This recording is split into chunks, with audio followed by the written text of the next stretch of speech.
Quel enfer, quel gâchis, quelle perte de temps. Non, non, je ne parle pas du mandat d'Emmanuel Macron, mais bien de cette trêve internationale de novembre. J'aimerais bien rencontrer un jour le mec qui a eu l'idée d'en mettre une à ce moment-là. Sûrement le même type qui porte des chemises blanches en soirée ou le genre d'énergumène qui a voté pour Javier Milei en Argentine. Qui s'est levé un matin et s'est dit que ce serait une bonne idée de mettre ces matchs en bois à la pire période de l'année? Car oui, j'ai oublié de prévenir la FIFA, mais pour beaucoup, le foot est quand même un bon antidépresseur. Et donc nous infliger ça alors que les jours raccourcissent pour ne durer que 4 heures et que Darmanin est toujours ministre, c'est une insulte totale. Car oui, j'ai pas peur de l'assumer en tant que bon beauf quand je suis au plus bas moralement, souvent à cause d'une gueule de bois, souvent le dimanche aussi. Ce qui me réconforte au fond des draps, c'est pas le dernier concours, c'est pas un film d'auteur hongrois, c'est un bon vieux choc de première ligue. Un Everton-Luton, je prends. Le multiplex de 15 heures de Ligue 1, je prends aussi. Mais devoir errer toute la journée en slip pour attendre un 0-0 entre l'Italie et l'Ukraine, non, c'est pas correct. Et si vous croyez que voir les Bleus mettre un 14-0 à une équipe de facteurs et de profs de maths c'est du divertissement, vous vous foutez le doigt dans l'œil. Outre ma santé mentale, cette trêve va remettre à nouveau sur la table le sujet de la santé des joueurs.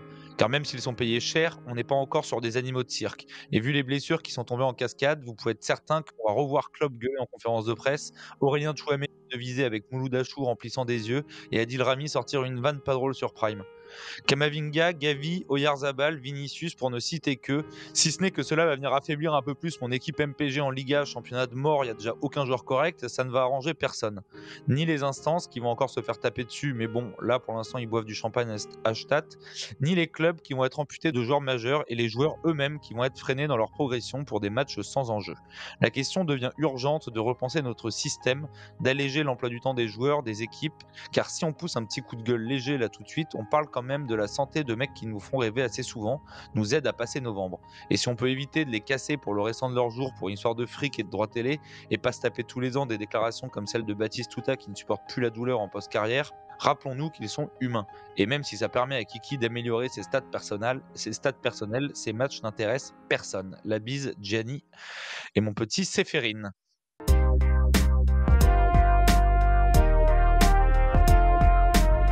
Bienvenue à tous dans cette maussade fin de mois de novembre. Il est un peu horrible, je trouve, ce petit instant entre le début du froid et le début des fêtes. Genre, il n'y a rien pour tenir le coup moralement. On se fait quand même vraiment chier. On dirait une adolescence à Auxerre, en fait, mais 3 semaines. Toi, heureusement, tu y as échappé, Flo? Ouais, moi j'y ai échappé. Écoute, je suis comme toi, je partage la douleur de cette trêve hivernale, de cette trêve de novembre. Ah non, c'est horrible, en vrai, c'est long, Ça- putain. c'est long et en fait ça pose la question. Ça répond pas forcément à la problématique parce que ça sera encore plus long.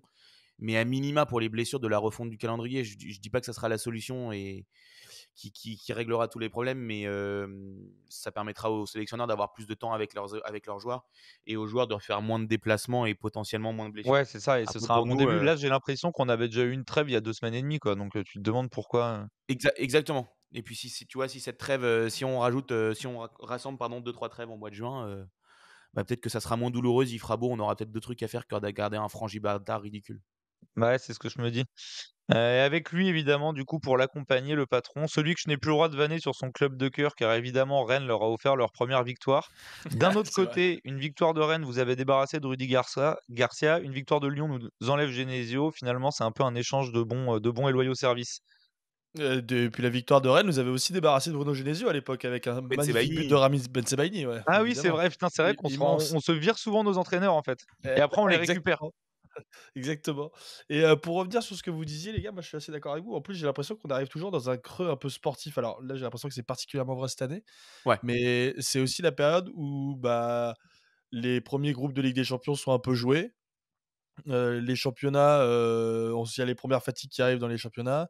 Bah, ça n'a aucun intérêt de regarder les matchs internationaux. Donc j'ai l'impression qu'on arrive vraiment. Enfin, la refonte du calendrier est légitime, je trouve, vraiment pour cette période où on se fait chier, quoi. Ouais, et puis après on disait aussi en off avant le début de l'émission que de toute façon cette année on se fait chier en général. Ouais. Oui, c'est vrai. Mais c'est même une période de creux sportif général. Même si Oui, on en élargit plus, au c'est champ vrai. du foot, la saison de tennis est terminée, la saison de F1 est terminée, la saison cycliste est terminée. Il y a le Et basket. on est obligé de se éventuellement, manger du top faut 14 se coucher pour respirer un peu, c'est dur quand même. Ouais, tout ça pour dire, on s'emmerde. Bon allez les gars, on va on va pas perdre de temps. Une fois n'est pas coutume pour cet épisode, on va se diriger chez nos amis les Teutons.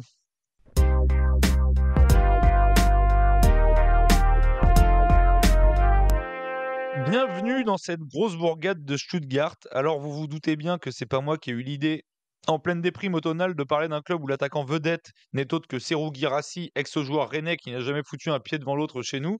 Mais quand cette idée fut proposée, force est de constater que c'était intéressant. On s'est dit, au début, il y a de quoi gratter. Et nous, chez Poteau Carré, on aime bien gratter. Bon, là, on a gratté, il n'y avait pas de temps que ça à gratter. Mais le club de la ville, presque voisine de Strasbourg, outre le fait qu'il commence à être un petit peu plus qu'un tube de la rentrée, nous intéresse quand même sur certains points.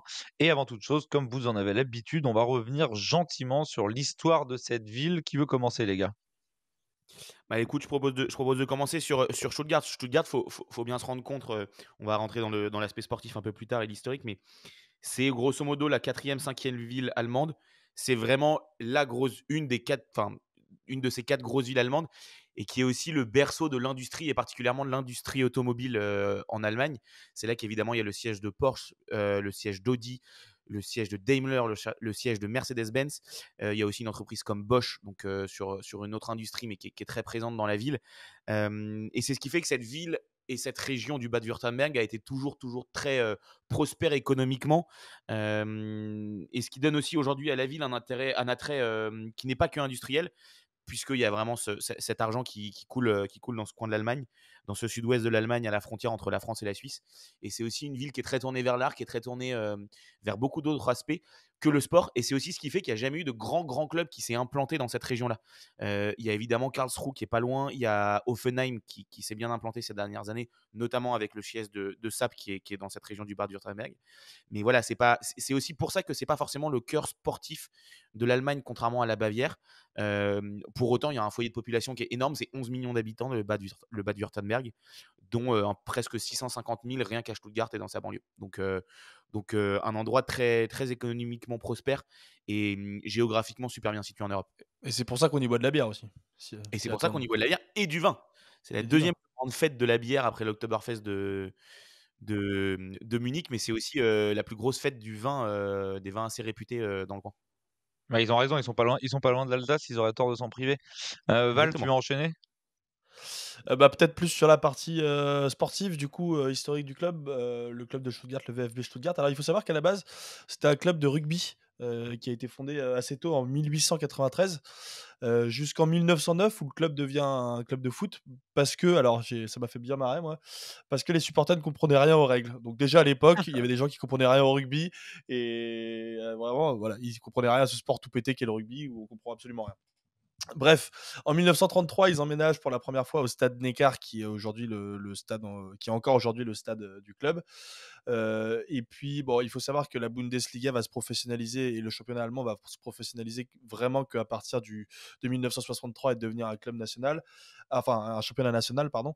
Avant ça, le club a quand même eu quelques succès régionaux, mais c'est vraiment à partir de 63 qu'on peut véritablement commencer à comptabiliser les titres et les victoires du VfB.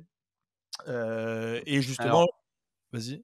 non, juste sur le stade, tu as parlé du stade, j'ai vérifié l'info parce que je l'avais vu traîner en faisant quelques recherches. 1933, c'est quand même pas une année très innocente en Allemagne. Non, c'est vrai. Le premier nom du stade, c'est le Adolf Hitler Kampfhafen. Ah ouais. J'ai pas l'accent, Ah bah je vous le lis comme ça. c'est marrant, c'est Mais pas voilà. écrit comme ça sur leur page Wikipédia. Non, mais bizarrement, Mais c'est c'est une écrit petite maudite. autrement. c'est vrai que je sais pas pourquoi j'ai pas fait le lien dans ma tête. Normalement, ça vient plutôt Ouais, vite ce genre de choses, mais là, je l'ai pas Oui, fait. c'est vrai que si t'as un stade qui se construit en 33, ça vaut le coup de taper 2-3 lettres sur Google, quoi.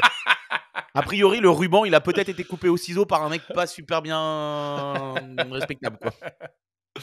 Enfin bref, du coup, pour revenir sur le club va faire partie des 16 premiers clubs à accéder à la Division 1 en 1963 quand la Bundesliga passe professionnelle. Et justement, à cette époque-là, c'est un joueur français qui est un petit peu la star de l'équipe. C'est Gilbert Gress qui est un Strasbourgeois qui Bah a oui, notamment Gilbert, été. j'ai un poster dans ma chambre. Bah non, mais tu rigoles, mais Mythique entraîneur de Strasbourg, mythique qui a amené Eh, je Strasbourg au sais. titre. et qui est un des mentors de Arsène Wenger surtout. Ouais, et il s'appelle Euh, Gilbert Gress, ce qui était quand même plus ou moins ton surnom dans les fast-food à une époque, Val.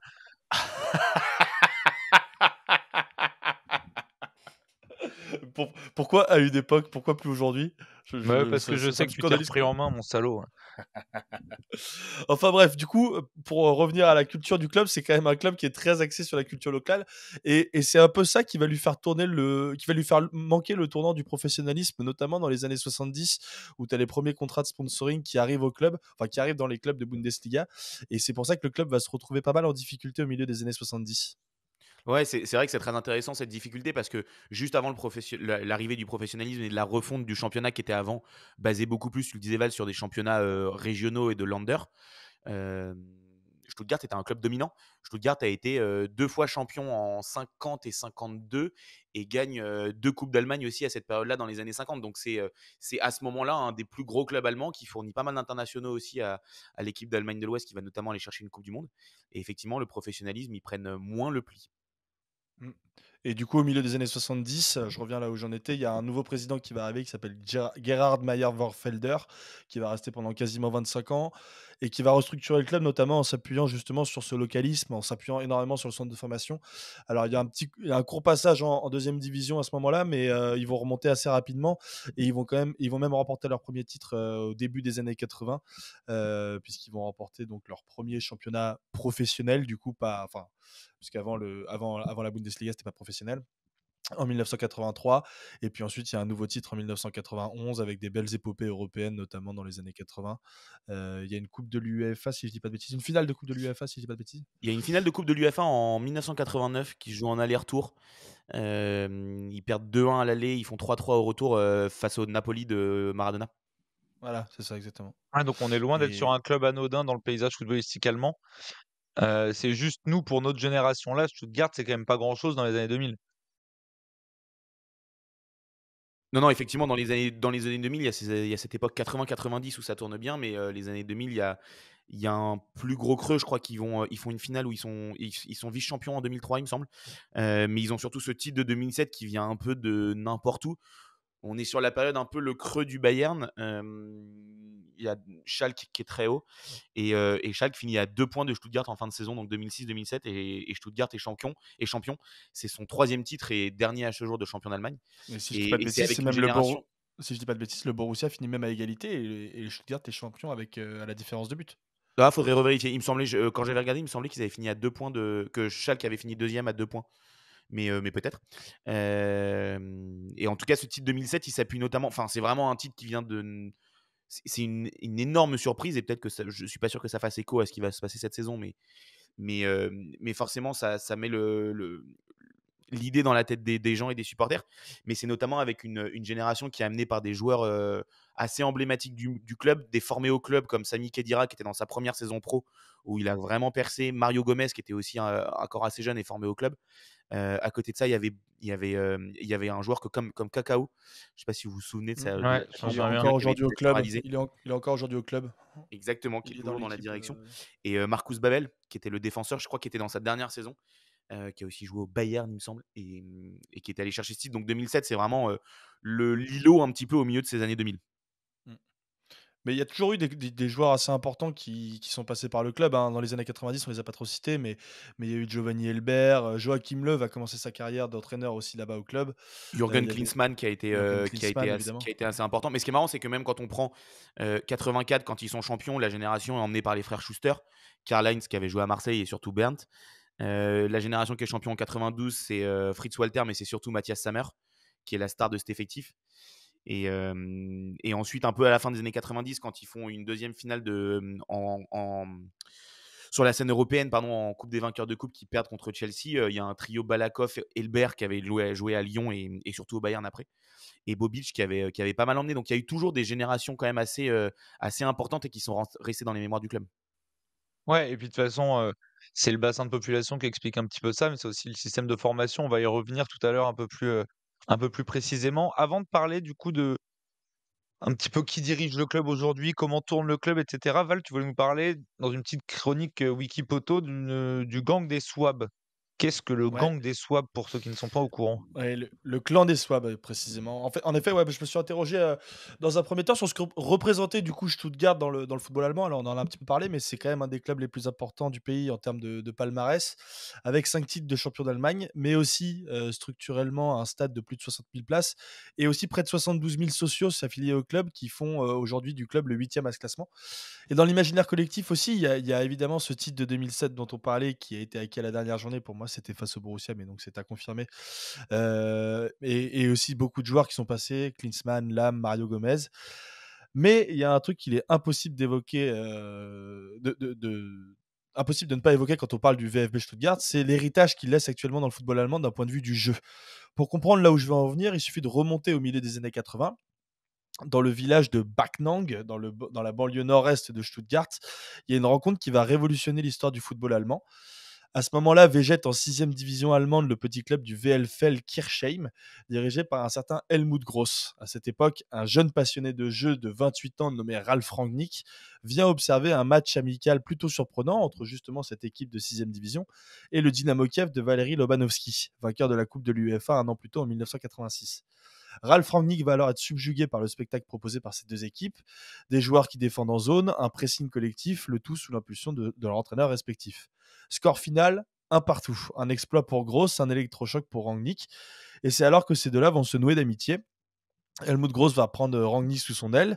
En 89, Gross obtient un poste au VfB Stuttgart en tant que coordinateur des jeunes et embauche Rangnick l'année suivante en tant qu'entraîneur des moins de 19 ans, avec pour objectif de mettre en place leur philosophie de jeu commune à tous les échelons des équipes de jeunes. Résultat, en moins de 4 ans, 2 titres chez les U17 et 2 titres chez les U-19. La mayonnaise prend. Au même moment, la Mannschaft entre dans une période compliquée. Les Coupes du Monde 94 et 98 se soldent par une défaite prématurée en quart de finale. Les Euros 2000 et 2004 s'arrêtent dès le premier tour. Et même si elle performe à l'Euro 96 et à la Coupe du Monde 2002 en atteignant la finale, le jeu ne convainc pas. Face au refus de Stuttgart d'élargir cette mentalité de jeu à l'équipe senior, Rangnick quitte alors le club et exporte ses principes à Ulm. Durant cette aventure, il est interviewé à la télévision pour expliquer ses préceptes, mais dans une Allemagne conservatrice pas encore consciente de ses besoins de renouvellement tactique, Rangnick est moqué. Dans les années 2000, sa réussite avec Hanov, Schalke, puis surtout Offenheim, ainsi que la qualité du jeu déployé, vont forcer la fédération allemande à une véritable remise en question. Une grande réforme est mise en place au niveau de la fédération, avec une large refonte tactique du modèle allemand, qui va d'ailleurs beaucoup s'inspirer de la formation française, idolâtrée quelques années plus tard par Ralf Rangnick. Ralf Rangnick qui continue d'ailleurs son ascension à Schalke, puis à Leipzig dans les années 2000, où son modèle de jeu et d'organisation de club deviennent alors une référence dans le football européen. Au même moment, l'Allemagne remporte sa 4e Coupe du Monde sous les ordres d'un Joachim Löw, dont la carrière d'entraîneur a débuté à Stuttgart en 1996, évidemment, sous l'influence d'Helmut Gross. Et à côté de ça, Leipzig remonte en première division en 2016, période à partir de laquelle les entraîneurs passés par la Galaxy Red Bull, comme Nagelsmann, Marc Rose ou Sébastien Hoeneß, dont nous allons parler dans quelques minutes, s'arrachent dans toute l'Europe. Et tandis que d'autres maîtres tacticiens comme Tuchel ou Klopp clament s'être inspirés des travaux de Rangnick. Le gegenpressing devient alors le maître mot des clubs de Bundesliga et les dérivés du système Gross-Rangnick prolifèrent à travers l'Europe. Le clan des Swabs, c'est désormais comme ça qu'on appelle cette nouvelle génération d'entraîneurs allemands, directement inspirés des travaux de Rangnick et Gross, et qui fascine toute l'Europe depuis une dizaine d'années désormais. Le tout en étant le fruit d'une rencontre dans la banlieue de Stuttgart. Ouais, donc c'est ce qu'on disait. Moi, je préfère dire le gang que le clan. C'est plus classe. Tout ça pour dire que de toute façon, voilà, même, on va dire que si Stuttgart ne laisse pas, une empreinte, dingue dans l'histoire, du football des années 2000, ce sera déjà fait avec les entraîneurs et la philosophie de jeu qu'ils ont mis en place et qui inspirent beaucoup de coachs. Parce qu'en fait, finalement, aujourd'hui, même en France, en Italie, en Espagne, on voit qu'il y a beaucoup de coachs qui s'inspirent des préceptes qui ont été mis en place par ce petit duo. Les gars, est-ce qu'on a quelques trucs à dire sur les dirigeants, les propriétaires du club de Stuttgart? Bah, avant ça, peut-être qu'on peut juste on n'a pas complètement fini la partie historique, parce qu'on s'est arrêté un peu en 2007, mais il y a vraiment une partie entre 2007 Et aujourd'hui? et ouais, alors moi, je l'aurais situé plutôt à partir de 2019 parce que justement, j'ai une petite anecdote à ce sujet. Entre 2007 et 2019, le club va un peu descendre en termes de prestige. Alors avant, c'était vraiment un club qui a toujours été marqué par l'irrégularité, mais l'irrégularité avant se situait plus entre la 4e et la 10e place, on va dire, pour Stuttgart. À partir de 2007, on peut dire que ça va descendre d'un niveau. et plutôt se caler, sur la deuxième partie du championnat entre la 10e et même plutôt des phases de relégation puisque le club va descendre 2 fois en Bundesliga 2, pendant cette période-là. Juste au Hem passage, ils ont connu que 3 saisons dans l'histoire sans être en Bundesliga, sans être dans le premier échelon depuis la création du championnat, ce qui est quand voilà. même assez colossal. Dont 2 dans les 10 dernières années, donc ça Ouais. illustre pas mal ce que je voulais représenter et justement, en juillet 2019, après la relégation, la 2e relégation que subit le club, dans ces 10 dernières années, il y a une large assemblée générale qui va être en place. Le président de l'époque, Wolfgang Dietrich, va démissionner et l'entraîneur en question va être viré, juste après cette descente. C'est Klaus Günther Vogt qui va prendre la présidence et Pellegrino Matarazzo qui devient entraîneur, dont on a entendu parler un petit peu après. Le club va remonter l'année d'après, directement, mais en septembre 2020, il y a entre guillemets une affaire d'espionnage, qui va venir bouleverser un peu l'organigramme, un peu une affaire d'espionnage un peu, enfin c'est pas vraiment de l'espionnage, mais un peu, comme le PSG avait subi avec, justement ces bots là, qui enfin pas subi puisque c'est le PSG qui en était à l'origine, mais en gros l'ancien board en place aurait transmis les données, donc les numéros de téléphone, les mails et cetera, des socios du club à une agence de relations publiques qui aurait eu recours à des bots et des pages Facebook, un petit peu reconnues, dans le microcosme de Stuttgart, pour justement ce qu'on appelle une espèce de guérilla marketing dans le but d'influencer les socios à céder notamment une partie des parts du groupe, Daimler, donc le groupe Mercedes qui est très important dans la ville. Donc voilà, il s'était servi justement de l'influence des réseaux sociaux pour influencer les socios. C'est un petit peu ce qui s'était passé l'année dernière là, avec le PSG. Je sais pas si. Bon, je sais que vous vous en rappelez. Mais À avec Lyon, il les y gros avait eu ça comptes. aussi, non? À Lyon, il y a eu ça, le Barça Ouais. aussi, c'est assez fréquent. Voilà, mais le problème, c'est que ça arrive rarement dans les clubs allemands. Et là, ça arrive dans un club allemand qui est quand même. Bon, les clubs allemands ne sont pas réputés pour ce genre de choses-là, mais ça avait généré un vrai tollé médiatique. Et d'ailleurs, il y a eu une enquête qui avait été lancée auprès d'un cabinet d'avocats pour savoir comment ça s'était réellement passé. Et ça avait déclenché un vrai jeu de pouvoir interne, dont était ressorti gagnant justement Klaus Vogt, qui est l'actuel président. Alors c'est compliqué là-bas, c'est compliqué en Allemagne la gestion des dirigeants parce qu'il y a les présidents du club, il y a les présidents du conseil de surveillance qui ont des rôles assez importants aussi à chaque fois. Donc voilà, c'est Klaus Vogt qui était déjà président, qui est sorti indemne de cette enquête puisque visiblement il n'était pas responsable, et qui est lui encore aujourd'hui président du club. Ok, donc on connaît le président ou un peu comment ça fonctionne. Est-ce qu'on peut comprendre avec cette direction-là pourquoi Stuttgart revient un peu cette année ou pas du tout? Moi, je serais Parce tenté que de je dire crois pas que du pas tout. du tout en fait. Parce que finalement, leur manière de bosser a pas beaucoup changé sur les 7-8 dernières années. Non, non, je serais tenté de dire pas du tout. Effectivement, il y a ce côté très stable des clubs allemands où ils sont pas forcément en immense difficulté économique. Du moins, c'est le cas pour Stuttgart. Mais effectivement, il n'y a pas eu de grand changement dans la direction, il n'y a pas eu de grand changement de stratégie. Aujourd'hui, il y a un directeur sportif global qui s'appelle Fabian Vollmurt, je crois, quelque chose comme ça en tout cas. J'ai pas la prononciation exacte de son nom. Mais le club communique toujours sur le fait qu'ils sont depuis l'été dernier à la recherche d'un autre directeur sportif, d'une sorte de directeur du football qui serait sous le directeur sportif. Et pour autant, ils arrivent à continuer à très très bien marcher, cette saison. Je crois que ce serait plutôt un conseiller sportif qui serait Un- dédié à l'équipe première, notamment. Exactement. Et c'est là-dessus où ils sont complètement à la recherche. Et malgré ça, malgré ce manque-là, ils arrivent à être très performants cette saison. Avec un effectif qui, je pense, même en interne, a surpris beaucoup de monde parce que on va revenir sur l'effectif un petit peu plus tard et les dernières saisons. Mais ces dernières saisons, depuis leur remontée en 2020-2021, ils sont plutôt battus pour ne pas descendre.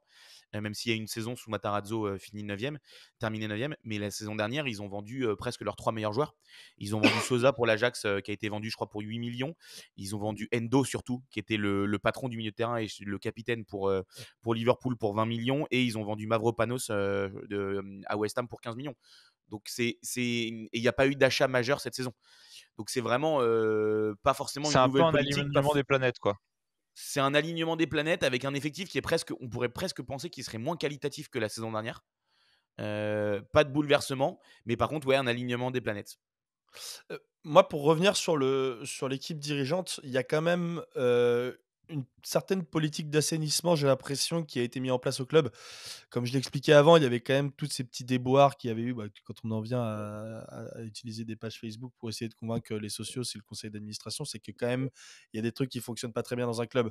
Et justement, j'ai l'impression que Klaus Vogt a essayé de mettre en place un petit peu ça, justement suite à cette affaire qui avait eu tout le conseil d'administration, enfin quasiment tout le conseil d'administration a démissionné et il a été remplacé par des nouvelles personnes. Alors il y a Alexander Verle qui donc désormais est président du conseil de surveillance du club, qui est aussi président du conseil de surveillance de la Fédé allemande. Donc c'est quelqu'un qui a des postes à responsabilité, qui sait à peu près comment gérer un club aussi. Donc j'ai l'impression qu'il y a quand même de la compétence qui est arrivée dans ce club. Alors tu parlais de Fabian Wohlgemuth, là, je n'ai pas la prononciation non plus, c'est Ouais. compliqué. Ce mec-là n'avait pas été recruté pour être directeur sportif à la base. J'ai l'impression qu'il était plus censé gérer la cellule de recrutement. Il a pris du galon un peu dans le club de manière un peu inopinée. Mais ça a l'air de plutôt bien fonctionner, en tout cas, sur ce qui s'est passé. Il est arrivé en décembre 2022, donc difficile de juger, mais ça a l'air de plutôt bien fonctionner par rapport à ce qui s'est passé, en tout cas cet été jusqu'ici. Donc, je peux pas dire que tout ce qui se passe actuellement est grâce à cette direction, mais en tout cas, il y a une politique d'assainissement qui essaie d'être mise en place Ouais, il y a quand même aujourd'hui. des nouvelles têtes qui sont dans le coin. Ouais. Voilà, et ils disent en tout cas tous que ça fonctionne, que ce trio entre Alexander Verle, Wohlgemuth et Sébastien Onès fonctionne plutôt bien aujourd'hui. Et c'est pour ça qu'ils s'interrogent. Tu dis qu'ils cherchent désespérément un nouveau conseiller sportif. Du coup, ils s'interrogent quand même sur savoir si c'est vraiment réellement nécessaire parce qu'aujourd'hui, ça fonctionne plutôt pas mal, en tout cas depuis 6 mois. Ouais, et c'est marrant quand tu parlais de nouvelles têtes parce qu'il y a des têtes qui sont arrivées nouvellement, mais qui sont pas non plus forcément des nouvelles têtes, qui sont pas encore dans les gros postes de la direction, mais plutôt comme des conseillers. Et c'est vraiment cette faculté du football allemand de savoir s'appuyer sur les anciens. Philippe Lam, qui a Oui, évolué, c'est vrai. je crois, 2 saisons au VfB Stuttgart, En prêt. est revenu. Ouais, exactement, en prêt du Bayern au début de sa carrière, est revenu au club dans un rôle de conseiller du président du conseil d'administration. Et Sami Khedira, qui lui a été formé au club, est revenu en tant que conseiller du au comité exécutif. Pardon. Et il y a aussi Christian Gentner, pardon, qui est plutôt une ancienne star locale plus qu'un grand joueur comme les deux autres, mais qui est revenu au club. Il y a Kakao aussi, qui est ambassadeur de la marque VfB depuis 2 ans ou 1 an. Donc voilà, cette faculté aussi à reprendre les anciens, et pas uniquement pour redorer son image, mais aussi pour apporter de la compétence et du vécu. Ah, et puis les clubs allemands, ils savent bien faire ça. On le voit souvent, notamment au Bayern, et cetera. Ils savent très bien s'entourer des anciens. Et en fait, parfois, on sous-estime en fait connement le simple apport de grands joueurs dans l'entourage du club, ne serait-ce que pour donner 3 conseils au président, dire 5 mots aux joueurs, ça peut insuffler des dynamiques qu'on sous-estime, notamment en France, s'ils voient ce que je veux dire.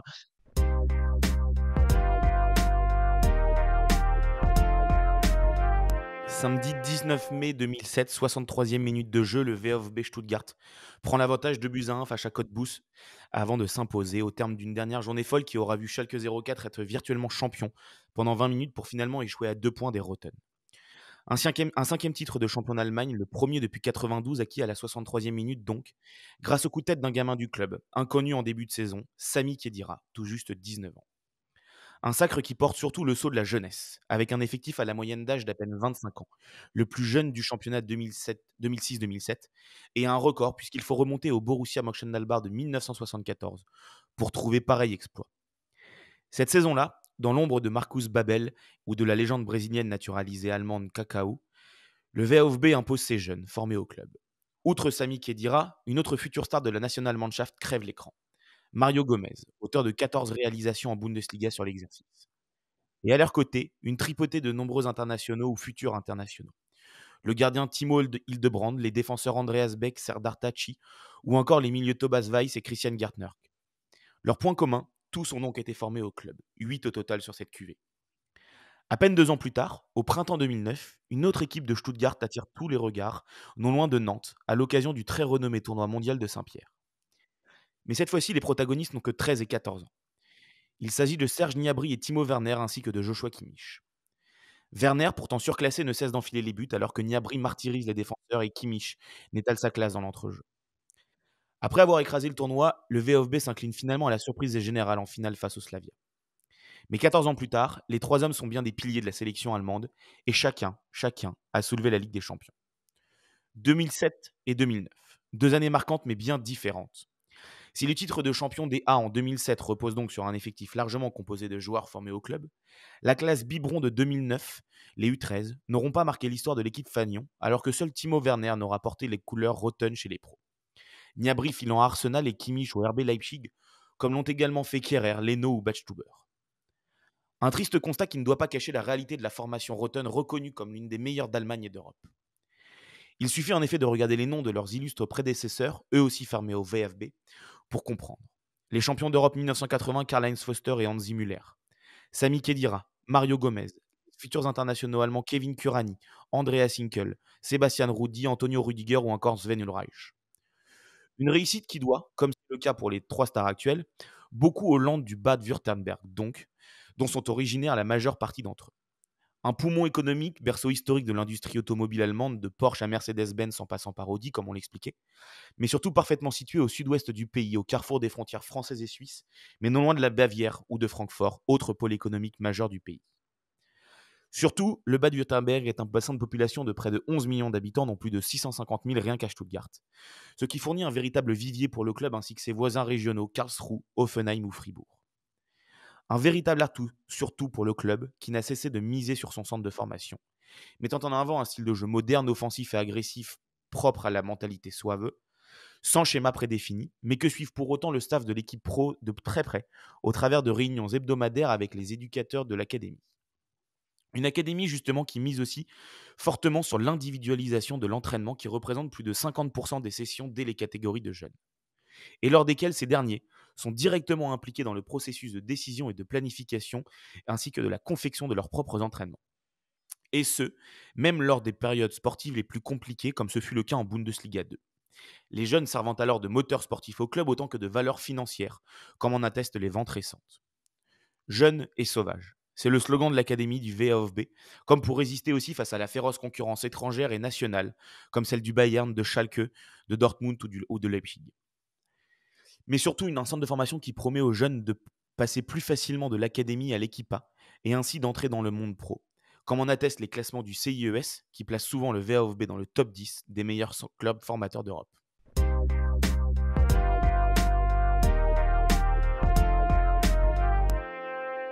Ouais, du coup, les gars, on a parlé de l'équipe dirigeante, on a parlé des gens, des têtes qui tournent un peu autour de ce club et qui font tourner ce club. Il y en a un qui est très important, évidemment, c'est le coach, c'est Honest. Flo, tu nous en parles un peu? Ouais, Sébastien Nunes, déjà il a un nom qui est absolument pas innocent dans le foot allemand. C'est le fils de Dieter, donc qui était quand même Pas aussi... innocent à tous les niveaux. Hein. Pas Ouais. j'ai choisi le mot. Mais ne jetons pas l'opprobre sur son père, qui est Dieter, qui est aussi international allemand, qui est un des meilleurs buteurs de l'histoire du Bayern, lui aussi, et qui, lui, je crois, n'avait jamais eu de souci avec la justice. Par contre, pour son oncle Uli, qui est donc le frère de son père, là, effectivement, c'est différent en termes d'innocent. Mais voilà, il a pas un nom. Il a un nom qui parle beaucoup et qui est difficile à porter dans le football allemand. Surtout qu'il n'a jamais réussi à faire une carrière pro. Il a joué, il est passé un petit peu par Offenheim dans les équipes de jeunes. Il est passé un petit peu par le Bayern aussi dans les équipes de jeunes. Mais il n'a jamais eu une carrière réellement professionnelle. Je crois qu'il a joué au mieux en 3e division au milieu des années 2000. Donc pas une immense carrière. Et par contre, il a surtout fait sa carrière chez les jeunes au début. Tu parlais de ce clan des Souaves qui a notamment beaucoup influé. Des swabs, Flo. Des Souaves, pardon. Qui a beaucoup influé sur le groupe Red Bull et notamment du côté de Leipzig où il a été. Mais avant même d'avoir été à Leipzig, il commence à Leipzig avec les U17. Il passe ensuite avec les U19, il grimpe U15 et U17 et U19. Ouais. Alors, et il grimpe un peu les échelons comme ça. Il prend en charge la réserve du Bayern ensuite, qui évolue en 3e division. Et c'est un peu le moment où il éclate vraiment, notamment aux yeux des dirigeants du Bayern et du foot allemand.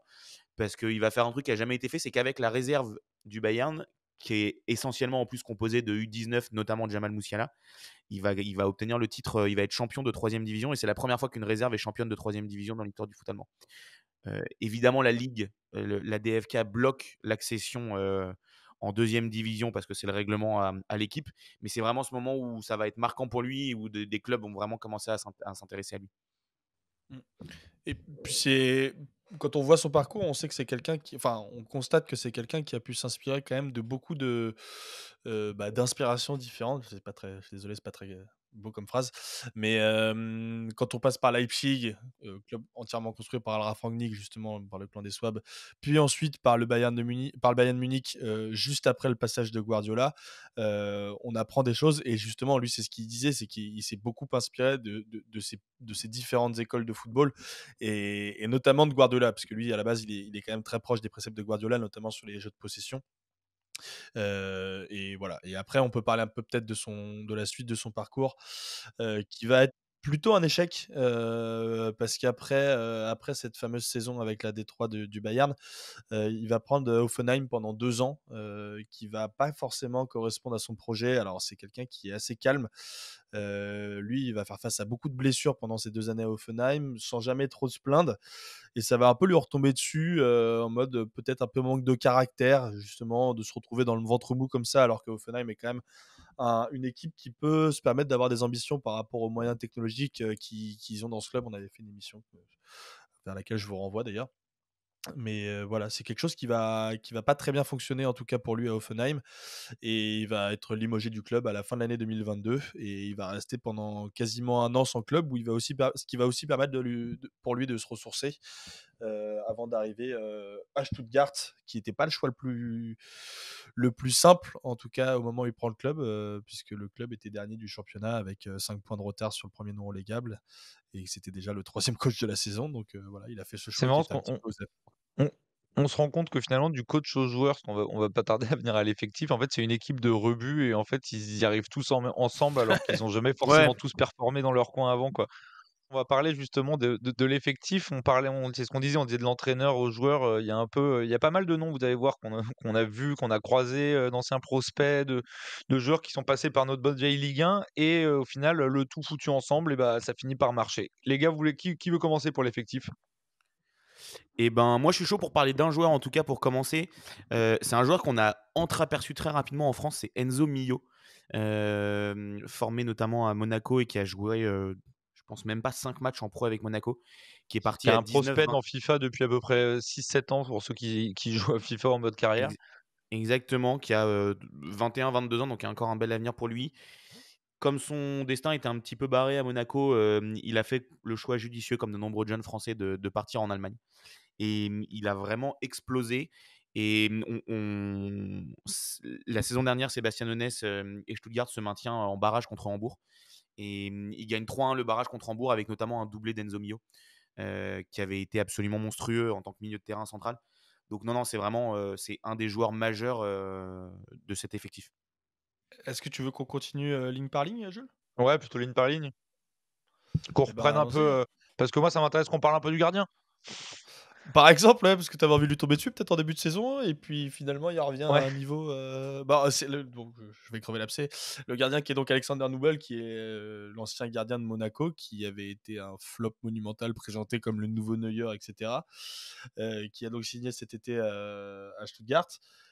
Et qui a d'ailleurs a pas très bien commencé sa nouvelle aventure à Stuttgart, puisque je crois que dès le deuxième match, je crois, il fait une énorme bourde qui coûte rien, je crois, à son équipe, parce qu'au final, l'équipe avait gagné, mais on se disait, oh là là, ça va recommencer comme la saison dernière, ça va être une catastrophe. Et depuis, alors la transformation du gardien, les attentes du nouveau New York qu'on avait il y a quelques années sont revenues, parce qu'il a retrouvé un niveau qui est vraiment, vraiment hyper intéressant. Et ça fait partie des bonnes pioches de cet été justement pour l'équipe dirigeante dont on parlait tout à l'heure. Surtout que le gardien de l'année passée, dont j'ai oublié le nom là tout de suite, Florian Müller, qui est parti à Fribourg, avait plutôt été intéressant. Donc on s'attendait par rapport aux performances de Noble à avoir une petite perte de qualité, et en fait pas du tout, il est même venu carrément renforcer l'effectif. Mais c'est marrant, hein, parce que c'est exactement ce qu'on dit depuis le début en rigolant, c'est que ce club de toute façon est un club Ouais, qui, c'est vrai. quand on regarde l'effectif, qui ne fait que relancer des entraîneurs ou des joueurs. Ouais, vas-y, parle de la défense, hein. En défense centrale, on a notamment Dan Axel Zagadou, qui avait joué, Encore un qui avait pas retour. mal joué du côté de Dortmund. Et à un moment, on y a beaucoup cru en se disant que ça pouvait même être à terme qui a commencé très jeune aussi, hein, à 17 ans, avec son Ouais, double et mètre. Zagadou, on y a beaucoup cru parce qu'il avait l'étiquette PSG au-dessus de la tête aussi, donc Exactement. Étiquette formation PSG. Quand tu joues aussi à 17 ans dans un club comme le Borussia, Dortmund, on peut se dire que forcément tu vas avoir un bel avenir et ça a été très compliqué. En fait, plus il a vieilli, plus ça a été compliqué avec Dortmund, j'ai l'impression. Et il a fait le choix de partir à Stuttgart et on pouvait penser que sa carrière était un peu en difficulté. Et finalement, c'est pas le cas. Il s'est très très bien relancé. En plus, à côté de lui, il y a un défenseur très très solide du championnat allemand qui est Waldemar Anton, qui a été formé à Stuttgart, qui est parti en 2015 et qui est revenu en 2020 quand le club est remonté. Donc, qui est dans la force de l'âge, qui doit avoir 27-28 ans aujourd'hui, qui est le capitaine de cet effectif. Et je pense que ça apporte aussi beaucoup à Zagadou. Et pareil, il y a un autre défenseur, Mittelstadt, qui était le latéral gauche du Hertha Berlin, qui, comme de toute façon à peu près tous les joueurs du Hertha Berlin, était dans une immense difficulté ces dernières saisons. Et il commence à avoir de plus en plus de temps de jeu. Et il s'est vraiment très très bien relancé. Faudra pas s'étonner quand ils vont signer Vincent Cosiello et Jean-Michel Seri, par contre. Ou Lucas Touzard. C'est vrai, exactement. Et pourquoi pas Younes Belhanda. Mais Younes Belhanda est un bon joueur. Bah oui, évidemment que c'est un bon joueur. Mais Seri fut un bon joueur aussi de saison. C'est vrai. Oui, Seri, oui. Est-ce que Val, tu nous parles un peu du milieu de terrain de cette équipe? Je peux vous parler d'un joueur en particulier qui est Stiller, qui est justement un joueur que Sébastien Honès avait eu, Angelo Stiller, pardon, je cherchais son prénom depuis tout à l'heure, que Sébastien Honès avait eu dans sa fameuse saison en Détroit avec le Bayern, là, où ils avaient été champions. Il en avait fait son capitaine, et d'ailleurs Angelo Stiller, qui était le capitaine de l'Allemagne cet été en U21 et qui est un joueur qui a complètement compensé le départ de Endo avec un gros volume de jeu. C'est peut-être l'une des révélations cette année du club de Stuttgart, qui est encore là aussi dans un objectif de post-formation plutôt. Alors pas de la formation directement, mais plutôt de la post-formation, parce que c'est encore un jeune joueur.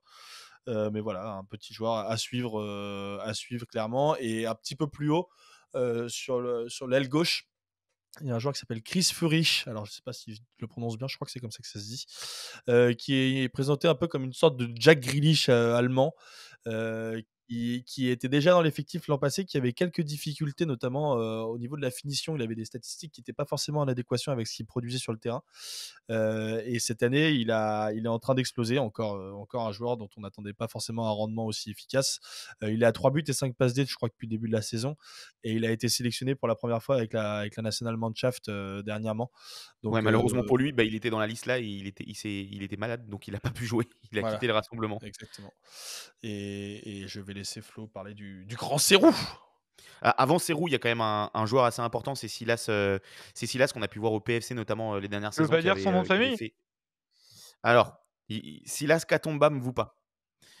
Joueur congolais, ailier, très très rapide, qui avait fait une très bonne saison au PFC, notamment sa dernière saison au PFC avant de partir à Stuttgart, et qui continue de grimper les échelons. Donc il y a un joueur très intéressant, et du coup ces deux ailiers, Führich et Silas, apportent beaucoup. Lui, il est à 3 buts, 3 passes, donc on voit qu'on a quand même des ailiers qui font un super taf. Mais effectivement, pareil, il avait ses problèmes de finition aussi l'an passé, et il corrige ça cette année. Exactement.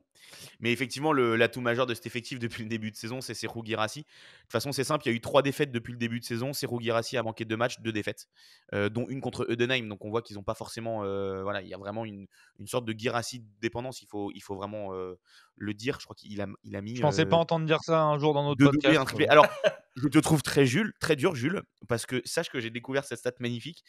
Serhou Guirassy est le meilleur buteur en Coupe d'Europe du Stade Rennais au XXIe siècle. Voilà, tu prends cette stat, t'en fais ce que tu veux. Non, mais tu sais qu'il avait un très bon ratio à Rennes par rapport à son temps de jeu passé sur le terrain. C'est juste qu'en fait, tu peux pas commencer un match avec Serhou Guirassy parce qu'il n'a aucun apport dans le jeu. Donc en fait, pour rentrer et foutre son gros crâne à la 82e, il y a du monde. Mais sinon, il y a aucun rapport. Moi, je vais donner. Ce qui est dingue, c'est que c'est même pas vrai ça cette année. Oui, mais bon, rien n'est vrai cette année. Tu veux que je donne une flap qui est terrifiante parce que c'était pas vrai l'an dernier non plus. Je donne un truc qui est terrifiant. Serhou Guirassy, là, il a foutu 28 buts en 36 matchs en un an avec Stuttgart. Donc 28 en 36 matchs, tu notes. Avant ça, depuis le début de sa carrière, il en avait mis 63 en 227 matchs. Donc en fait, j'ai fait un calcul à la con. C'est que si il avait toujours été sur le même rythme que Stuttgart, il serait à 290 buts aujourd'hui. Le problème, c'est que là, il a quasiment atteint ce qu'il a fait en 10 ans, en un an à Stuttgart. Donc il est quand même, potentiellement, on peut dire que le mec surperforme. Je pense qu'il surperforme. Après, je pense aussi que le championnat allemand est potentiellement un championnat qui correspond beaucoup plus à ses qualités, parce que en fait, il a ce physique presque 1m90, où on a l'impression, et c'est pas forcément qu'une impression, qu'il peut être un peu pâteau, qu'il est bon dans le dojo dos au but, mais que par contre c'est pas forcément une grande finesse. Et le fait qu'il y ait plus d'espace en Bundesliga lui permet aussi de mieux s'exprimer.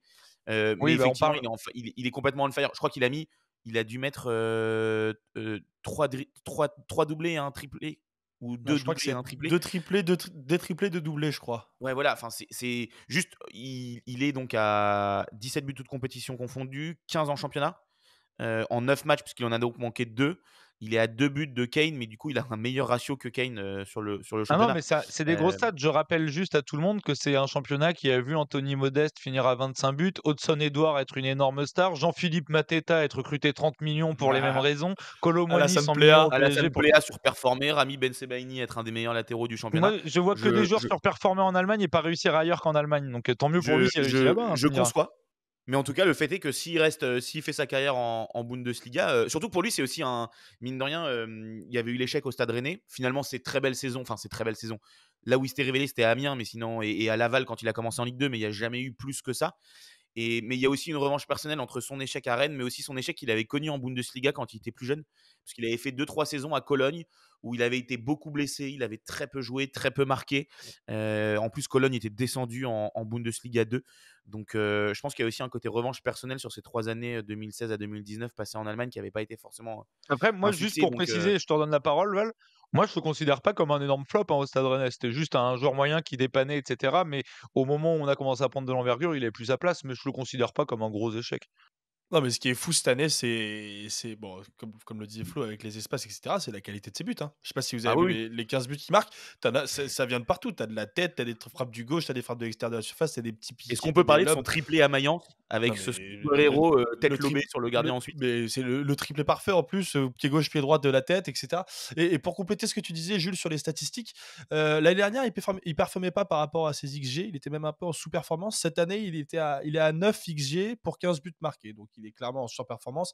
Un petit peu à l'image de l'équipe aussi, en tout cas sur le début de saison, qui était, je crois, aux alentours du 20 octobre à 15 XG pour 23 buts marqués. Ça s'est équilibré depuis. Ils sont revenus quasiment à un niveau de performance normal, ce qui est aussi dû à l'absence de Guirassy justement pendant ces 2 matchs qu'ils ont perdus. Mais voilà, c'est une équipe qui, au début de saison, performait et aujourd'hui est plutôt dans ses standards. Donc c'est pour ça que la question de savoir si c'est un club qui mérite sa 3e place est intéressante en fait. Ouais. Mais ce qui est fou, c'est que la valeur étalon de cet effectif, c'est vraiment Serhou Guirassy, et sa réussite, parce que Il faut le répéter encore une fois, c'est Roux Guirassy quoi. dès que Serhou Guirassy marque et dès qu'il met un doublé ou un triplé, et donc ça s'est passé 3 fois, à chaque fois, il y a eu des branlées. Il y a eu quand même 2 fois 5 buts et 2 ou 3 fois où le club en a passé 3. Et à l'inverse, on parlait de ces 2 défaites. Sur les 3 défaites, il y en a 2 quand Guirassy n'est pas là. Et il revient et ils arrivent à taper Dortmund dès le retour de Guirassy. Donc c'est assez fou. Mais juste, il y a un autre truc aussi dont je vous ai parlé, même si euh, quand il a dû prendre le poste de titulaire, ça n'a pas été forcément un très bon remplacement. Mine de rien, il y a Denis Undav, dont on avait parlé dans une émission il y a 1 an et demi, qui appartient à Brighton, mais qui à l'époque avait crevé l'écran avec l'Union Saint-Gilloise, qui épaule très bien, qui remplace très bien en cours de jeu ou sur les matchs où il est absent, Serhou Guirassy. Alors quand il n'était pas là du tout, Guirassy, c'était plus compliqué parce qu'il apporte beaucoup, mais il est quand même déjà à 5 buts cette saison. Donc non, Denis Undav aussi a son importance dans Ouais, cet effectif. tu fais bien d'en parler parce que c'est vrai qu'on en avait parlé. Je pense il était très très bon à l'époque à la Royale Union Saint-Gilloise. Et du coup, Val, tu nous parlais du classement. Moi, je voulais mettre une petite précision aussi, dire que voilà, comme dans pas mal de championnats européens, étonnamment cette année, on est quand même aussi sur un, même s'ils font un très bon début de saison, hein, c'est pas la question, mais on est aussi sur un début de championnat en Allemagne où les outsiders sont pas exactement au niveau. Enfin, je veux dire, on a un Dortmund, un Leipzig au ralenti. Enfin, potentiellement, on peut Ouais, faire mais la ils les même battent. émission avec Stuttgart qui est 5e. Ouais, mais ils les battent. C'est ça la Oui, différence aussi avec mais en même les temps, autres. Dortmund, j'ai l'impression que là, bientôt, beaucoup de gens vont les battre Ouais. Et moi, en j'avais juste Bundes. un dernier petit joueur, parce qu'on a beaucoup parlé du centre de formation dans cette émission de Stuttgart. Alors, je me suis un petit peu renseigné sur savoir qui pouvait être potentiellement le prochain joueur à percer. Alors, justement, Flo, tu parlais de Silas, qui est derrière l'ailier droit. Il a un remplaçant aujourd'hui qui est Lewelling, qui lui aussi a ses problèmes de finition, parce qu'il n'a pas de statistiques encore cette année. Et du coup, ça laisse un petit peu de place dernièrement pour un petit joueur qui s'appelle Luca Raymond, qui est un jeune joueur de 18 ans qui est donc formé au club et qui gratte un peu de temps de jeu à gauche à droite depuis le début de la saison, avec des entrées qui sont assez intéressantes. Et justement, le directeur sportif a fait un petit peu pression, enfin a mis un petit peu la pression sur ces 2 joueurs-là pour, justement dire: «Faites gaffe les gars derrière, si vous performez pas, il y a d'autres petites pépites du centre de formation qui pourraient, arriver» et voilà et qui pourraient suivre justement la trajectoire de Chris Führich, à Stuttgart. Bah écoute, on va suivre ça de près ou de moins près Ce pour qui est ceux qui bien, en ont c'est que rien à foutre. personne me le rappellera si c'est un échec. Ouais, Ouais. ouais, c'est normalement mais inversement, peut-être qu'on te le rappellera s'il perce. Donc tu Voilà, as tout à gagner dans cette c'est pour ça que histoire-là. je me permets de faire des trucs comme ça. Du coup, les gars, juste pour finir sur ce sujet-là, on va prendre un peu vos avis sur, ce que vous voyez pour, au moins, on va dire, la fin de saison de Stuttgart. Parce qu'a priori, ils changent rien à comment ils bossent, ils peuvent passer de jouer les barrages à à jouer la Ligue des Champions, donc on va pas trop se prononcer sur les 3-4 années qui viennent. Mais au moins sur cette saison-là, qu'est-ce que vous voyez pour le club allemand? Moi, je pense que ça va finir par rentrer dans l'ordre. Après, est-ce qu'ils peuvent attraper une place en Europa League ou en Europa Conference pourquoi pas? Parce qu'effectivement, je trouve que cette année, la Bundesliga, il n'y a pas de grosses équipes qui se détachent. Et oui, Dortmund, Leipzig et le Bayern vont finir par remonter, mais derrière, c'est assez ouvert. Offenheim est un peu en dessous de ce qu'on a pu connaître ces dernières années. Il y a Wolfsburg, le Bayern pareil. aussi quand même. Et le Bayern, évidemment. Francfort, pareil, c'est un petit peu en dessous de ce qu'on a pu voir ces dernières années. Gladbach. L'Union est Je, au fond du trou. je- Comment? L'Union est au fond du trou. Et l'Union est au fond du trou. Et justement, c'était un peu le parallèle que je voulais faire. Il y a potentiellement cette voie-là à suivre de l'Union sans espérer finir au fond du trou comme l'Union cette saison, même si on espère pour eux qu'ils vont redresser la barre. Mais il y a peut-être ce côté-là à aller chercher. Ce qui est assez. Là où j'ai envie d'espérer, c'est qu'il y a toujours ce côté bonne formation. Ils arrivent à aller dénicher aussi de bons joueurs ailleurs quand il y a besoin. Ouais, il y Euh, a des infrastructures. il y a des infrastructures. Le stade, donc qui date de 33, a été rénové en 2006. Il est encore en travaux pour augmenter et pour moderniser le stade en vue de l'Euro 2024. Et il y a surtout économiquement un nouveau truc, c'est que le groupe Porsche est arrivé au capital à hauteur de plus de 100 millions d'euros. Et a priori, c'est aussi pour un investissement sur le long terme. On connaît de toute façon le système allemand du 50+1, mais ça va quand même apporter aussi de la sérénité économique, tout en gardant ce côté local parce que Porsche a son siège à Stuttgart. Maintenant, Ça, c'est Stuttgart, c'est un typiquement petit allemand, peu. ça. Exactement, sauf que Stuttgart, c'est un peu comme Francfort, c'est une grosse ville, très, très dynamique économiquement, avec des grosses industries derrière. Il y a une capacité incroyable pour faire un gros club, mais dans l'histoire, ça n'a jamais vraiment cliqué sur le long terme. Est-ce que là, avec Porsche derrière et avec un projet sportif qui peut commencer à être sexy, ça va être le cas? Je sais pas, je sais pas. Mais en tout cas, je me fais pas de soucis pour eux. Je pense qu'ils peuvent accrocher une place en Coupe d'Europe pour revenir à ça en Europa Conference League et dans les 8 premiers et ensuite essayer de progresser un petit peu chaque année. Bah, rien à redire sur le moyen enfin, sur le court moyen terme, là, d'ici la fin de saison par rapport à ce que dit Flo, je les vois pas quasiment dans cette même situation-là. Après, je suis curieux de voir ce que va donner cette politique d'assainissement de la direction, et curieux de voir aussi si, l'efficacité qui est celle de Sébastien Honès depuis qu'il est arrivé au club va perdurer, et quand je dis perdurer, c'est plutôt en réponse à ce que je disais aussi tout à l'heure, c'est est-ce que le club va réussir à se recaler dans cette zone de 4 à 10, allez, pour, en fonction des années, en fonction des projets sportifs, et cetera. C'est plutôt là qu'est censé se situer le club, hein. Je le rappelle, c'est le 8e club en termes de sociaux, et toutes les infrastructures qu'il y a derrière le prouvent aussi. Donc, je sais pas. Je suis curieux, impossible à me projeter quand on voit l'irrégularité de ce club ces dernières années, mais en tout cas, il y a des choses qui sont mises en place qui laissent penser qu'ils pourraient retrouver un petit peu cette place-là dans le championnat. La question, ça va aussi être si ça continue de bien marcher, est-ce que Sébastien Honès va rester et va pas être attiré par un plus Bah, gros club? On ne sait pas forcément, même si Nagelsmann a pris la suite, ce qui va en être de la sélection allemande. Euh, son échec à Hoffenheim lui a fait pas mal de mal en termes ouais. d'image. Oui, oui, exactement. Son échec lui a fait pas mal d'images. Mine de rien, il y a aussi ce nom qui est quand même pas forcément facile à porter dans le foot allemand. Mais quand on voit les difficultés de clubs peut-être un peu plus gros aujourd'hui, en tout cas que Stuttgart, comme Dortmund, évidemment, mais même comme Schalke ou Hambourg, si jamais ça vient à remonter un jour, comme Wolfsburg ou comme Francfort, Bah, ça, c'est le voire problème des clubs Leipzig. qui jouent tous pareil, hein. Ouais, ouais. Et moi, je me pose aussi la question forcément de Leipzig. On sait que Leipzig a vu passer dans ses académies ou dans ses différents clubs et dans ses équipes de jeunes beaucoup d'entraîneurs qu'ils ont ensuite rapatriés. Je vois gros comme une maison dans les 2-3 années qui viennent, Leipzig rapatrier justement Sébastien Honès. Oui, si ça continue, hein, ça peut s'écrouler. Hein. Je vous rappelle que c'est une équipe qui a une Serhou Guira dépendance, donc ça tient à quand même pas grand-chose. Bon les gars, merci, rien à rajouter avant qu'on conclue. Non, on est pas mal. Écoutez, donc voilà, c'est un peu la première fois, on va dire, qu'avec Poteau Carré, on fait un épisode sur un club qui est un peu une anomalie entre guillemets, parce que on peut pas dire que ça bosse de manière remarquable, mais ils sont là, donc on devait un peu en parler. Après, en plus, ça reste quand même, comme on l'a bien rappelé dans la partie historique, que ça reste une institution dans le foot allemand, donc c'était cool de pouvoir en parler un peu et de les remettre à leur place. Val, tu voulais dire un petit mot? Ouais, en fait, j'ai juste une petite anecdote sur le président Klaus-Günther Vogt.